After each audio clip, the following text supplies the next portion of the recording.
Number 53 کیا ان کے پاس کچھ حصہ ہے اللہ کی بادشاہت کا تو تب وہ نہیں دیں گے لوگوں کو کھجور کی گٹھلی کے گڑھے کے برابر بھی۔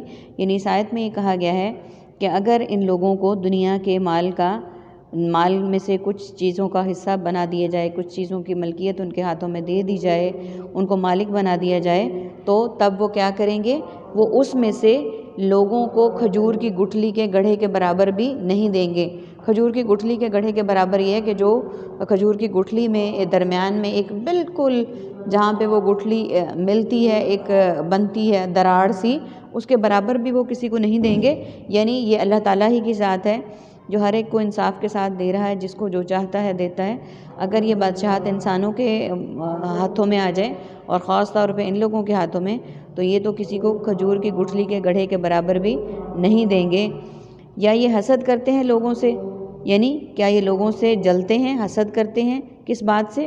اس پر جو دیا ہے ان کو اللہ نے اپنے فضل سے، تو تحقیق ہم نے دی آل ابراہیم کو کتاب اور دانائی، اور ہم نے دی ان کو بہت بڑی سلطنت۔ یعنی ان کو یہ جلنے اور حسد کرنے کے لیے یہ بات اس بات پہ حسد کرتے ہیں، ان کا یہ کہنا تھا کہ نبی اکرم صلی اللہ علیہ وآلہ وسلم بھی حضرت اسحاق رضی اللہ تعالی حضرت اسحاق علیہ السلام کی لڑی میں سے، ان کی قوم میں سے آئیں گے، کیونکہ تمام انبیاء اس میں سے آئے، جبکہ اللہ تعالیٰ نے ان کو ان کے اس پلاننگ کو ناکام کرتے ہوئے حضرت محمد صلی اللہ علیہ وآلہ وسلم کو حضرت اسماعیل علیہ السلام کی آل میں سے بھیجا۔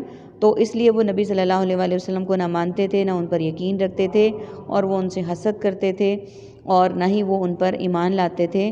حالانکہ اگر دیکھا جائے اللہ تعالیٰ اس آیت میں کہہ رہے ہیں کہ وہ تو دونوں بھائی ہیں، وہ تو ابراہیم علیہ السلام کی اولاد میں سے ہیں، اور حضرت ابراہیم علیہ السلام کو اللہ تعالیٰ نے نبی بنایا، ان کو کتاب دی، ان کو حکمت دی، اور ان کو بہت بڑی سلطنت بھی دی۔ تو پھر اس میں اختلاف والی کوئی بات نہیں ہے۔ وہ پھر اختلاف کیوں کر رہے ہیں اس بات میں بار بار کہ یوں ہوتا تو ایسے ہوتا، اور اس طرح سے ہوتا تو اس طرح سے ہوتا؟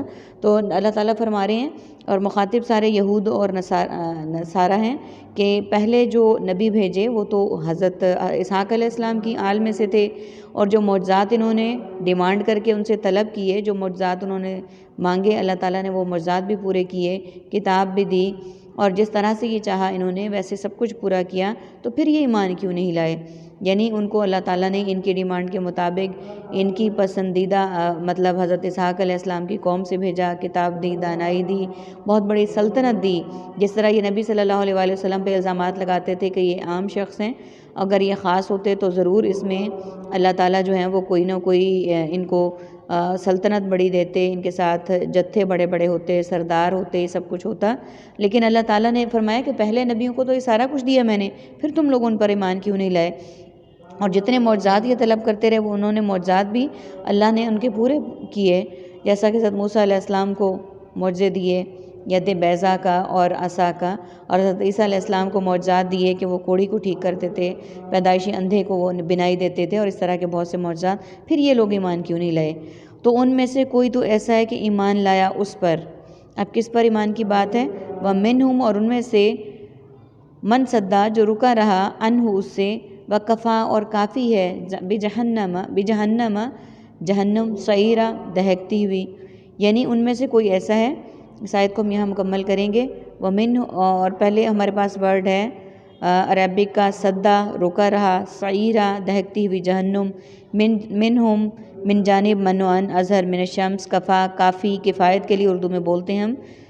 یعنی ان میں سے کوئی ایسا ہے جو رکا رہا اس سے، یعنی اللہ کے راستے پر آنے سے رکا رہا، دین کو قبول کرنے سے رکا رہا، اور انہوں نے نبی صلی اللہ علیہ وآلہ وسلم کی تقلید نہیں کی، وہ ان پر ایمان نہیں لائے، ان کے کتاب پر ایمان نہیں لائے۔ تو پہلے تو ساری ڈیمانڈز پوری ہوئیں، یہی بات اس بات پچھلی آیت میں بھی اسی بات کا ذکر ہو رہا ہے کہ پہلے انبیاء پر تو تمام باتیں پوری ہو گئیں، پھر ان پر ایمان کیوں نہیں لائے؟ نبی صلی اللہ علیہ وآلہ وسلم پر تو انہوں نے اعتراضات کر دیے کہ وہ حضرت اسماعیل علیہ السلام کی قوم سے ہیں، اور وہ معجزات جو مانگ رہے ہیں وہ نہیں ان کو دیے جا رہے جس کی وہ ڈیمانڈ کر رہے ہیں، اور اسی طرح سے بادشاہت اور سلطنت اور وسیع رزق اور امیر کبیر نہیں ہے۔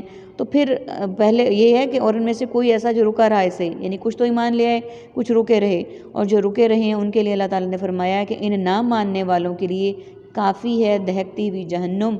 یعنی جو نہیں مانتے نبی صلی اللہ علیہ وآلہ وسلم کو اور ان پر ایمان نہیں لاتے، ان کے لیے کہا گیا ہے کہ ان کے لیے جہنم کافی ہے اور وہ بہت برا ٹھکانہ ہے۔ اللہ تعالیٰ سے دعا کرتے ہیں کہ اللہ تعالیٰ ہمیں جہنم کا ایندھن بننے سے بچائے، ہمیں ہر اس عمل کو کرنے کی توفیق دے جو کہ اللہ تعالیٰ اور اس کے نبی صلی اللہ علیہ وآلہ وسلم کو پسند ہے۔ آمین ثم آمین۔ سبحانک اللہم و بحمدک، نشہد ان لا الہ الا انت، نستغفرک و نتوب الیک۔ السلام علیکم ورحمۃ اللہ وبرکاتہ۔